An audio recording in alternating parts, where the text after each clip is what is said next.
Thanks for taking the time to stop by again, everybody. You got some great comments on my last Escort that I did, some messages both on Instagram and YouTube, some brilliant feedback. I was really chuffed, so thanks very much.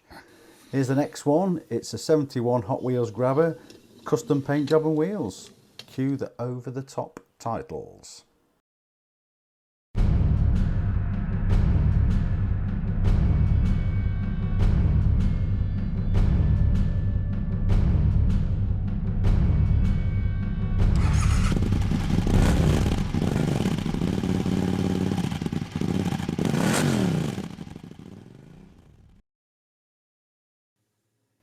This grabber then was slipped into the supermarket trolley a few years ago. Oh God, probably 15 years plus, I reckon, whilst doing a bit of shopping with the wife because I like the look of it.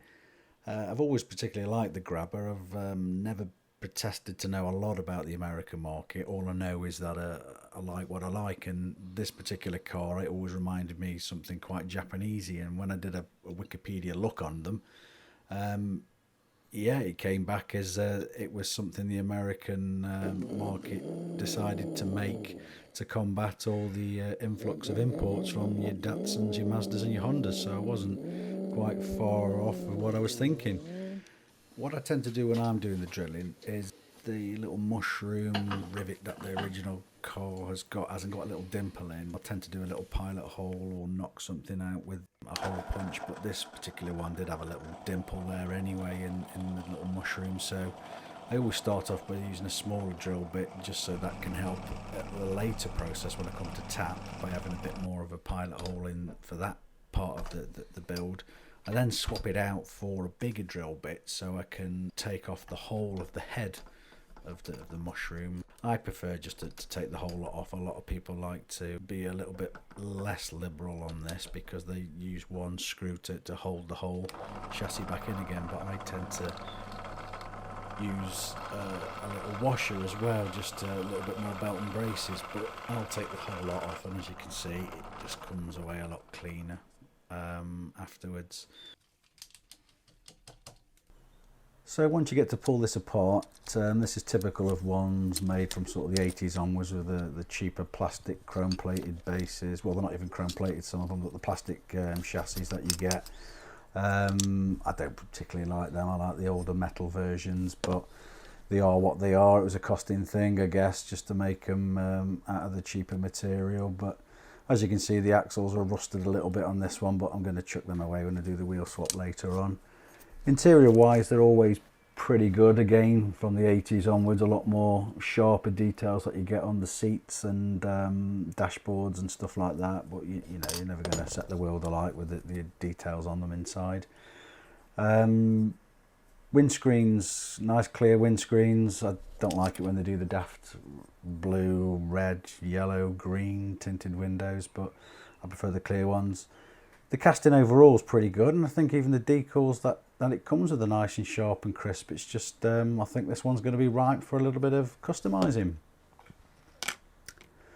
So again, on this one I'm going to use Nitromorse. I think you can get this around the world, but it's a good paint stripper here in the UK. I'll probably do a tutorial again on another variant of paint stripper that I use, but this is stuff's a little bit dear, so and I'm a bit thin on the ground actually. I used it for stripping the staircase, so on this I'm just dabbing it on, not quite as liberally as I did on the last one, so I'm just doing it quite lightly. Again, you use gloves so you don't burn your hands, use it in a good ventilated area.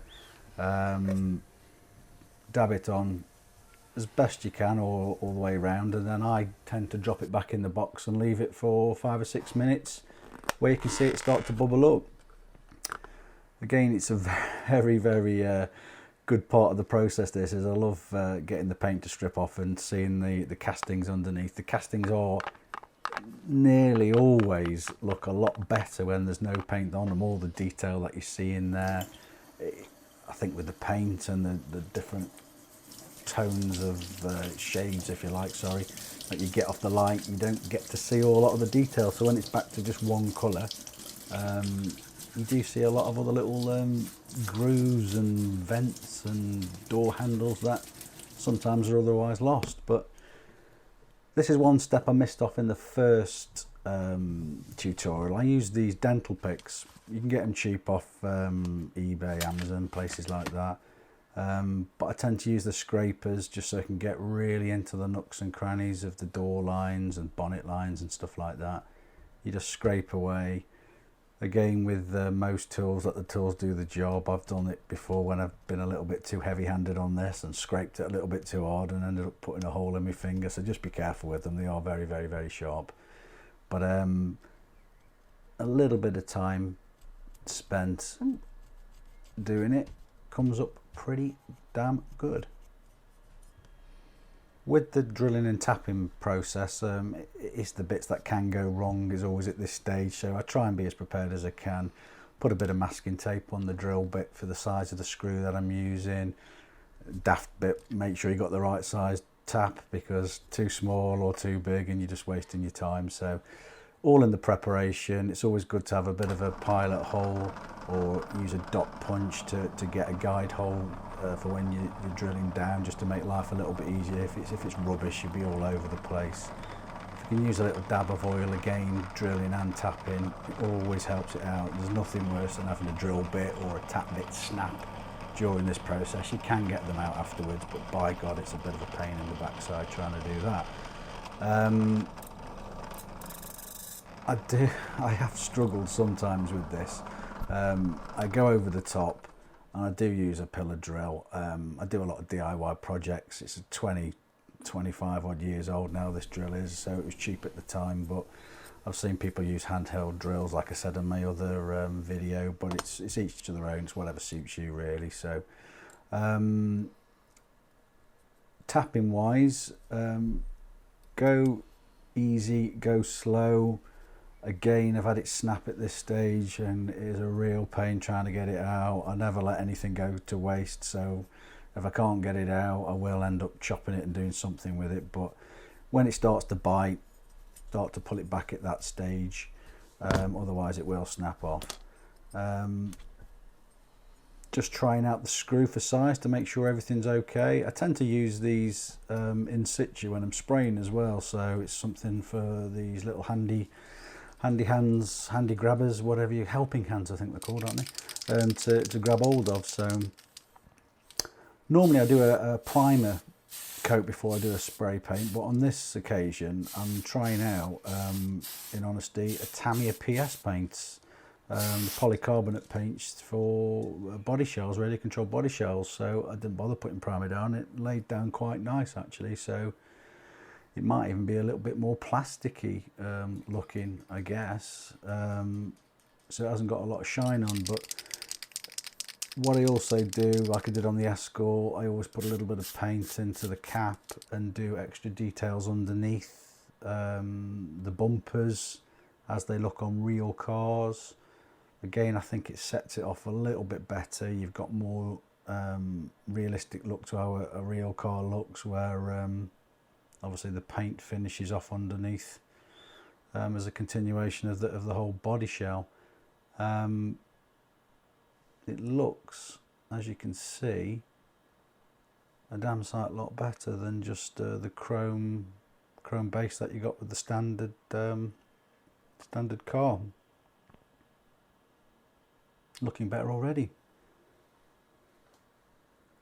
Okay, I'm going to use the Monoblock wheels again. I do love these. I think the scale of them is absolutely spot on. The tyre size and the rim size.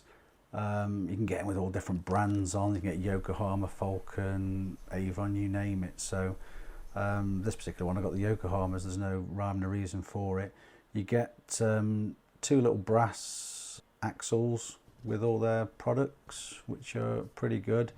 I just glue them straight on. There's lots of different ways people do with putting little fancy beads on the end and all the rest of it, but I just tend to glue them on. So with nibbling off the old axles, I use either pliers or some scissors just to nip away at the little nipples, I don't know what you want to call them, the little bits that are grabbing all of the axles in there, and they tend to pop off quite easy. I try to leave as much as I can on, so the new axles will bite back down into it, but as you'll see further along, I did a different approach with this one because I actually wanted to to lower the car a little bit, so I put a little bit of styrene tube in, but we'll do that in a minute. What I'm doing here is just seeing how much of the axle is needed, because with these monoblock ones you do get a lot of extra, depending on what model you want to do on, so that's pretty good. So I'm just sort of offering up really just to see how much I need to chop off, and whilst I'm at it, I might as well have a quick look, see how the little bad boy's going to look. So it's looking all right actually at this stage, it's looking pretty good.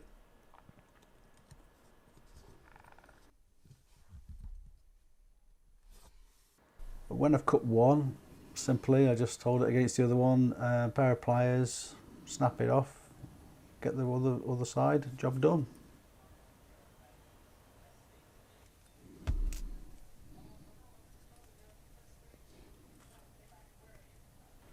Not a great deal to it.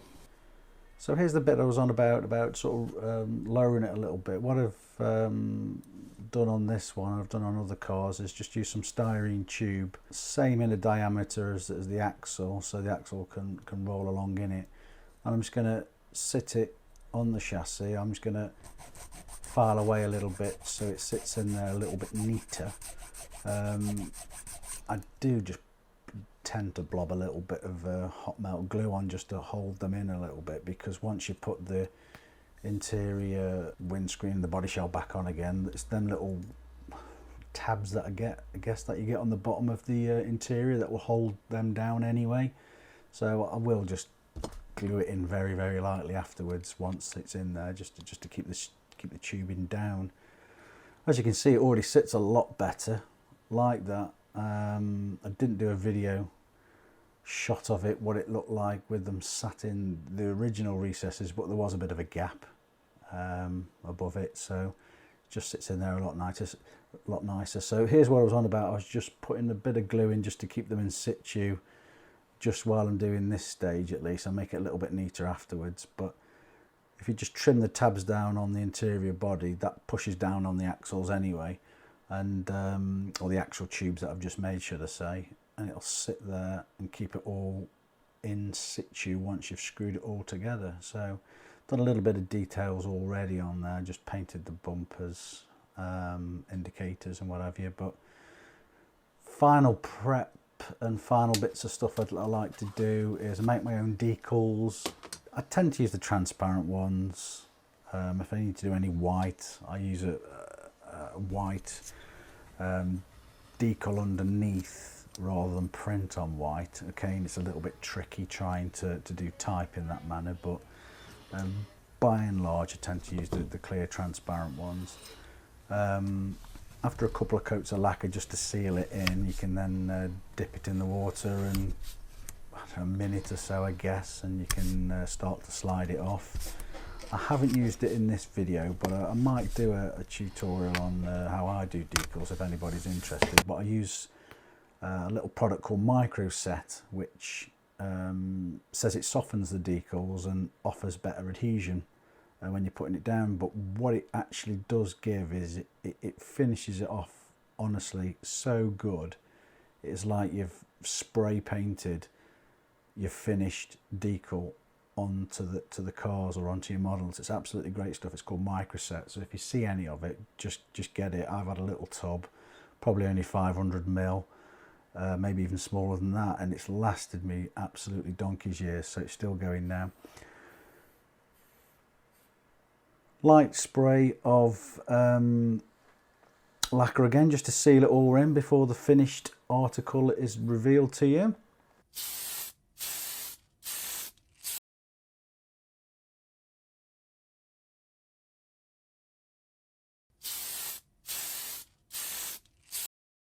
So here is how it originally looked. Not a bad casting originally, pretty good little decals on there, but there's always the little details we like to put on there, don't we? Here is how it ended up. So I've painted spoilers, headlights, made a little number plates. I haven't done too much on the interior on this one. Under the body, as we saw, indicators. Overall, it's how it all ended up. So I hope you all like it. If you want to keep seeing more, please subscribe, plug me, tell everybody about me. Thank you very much.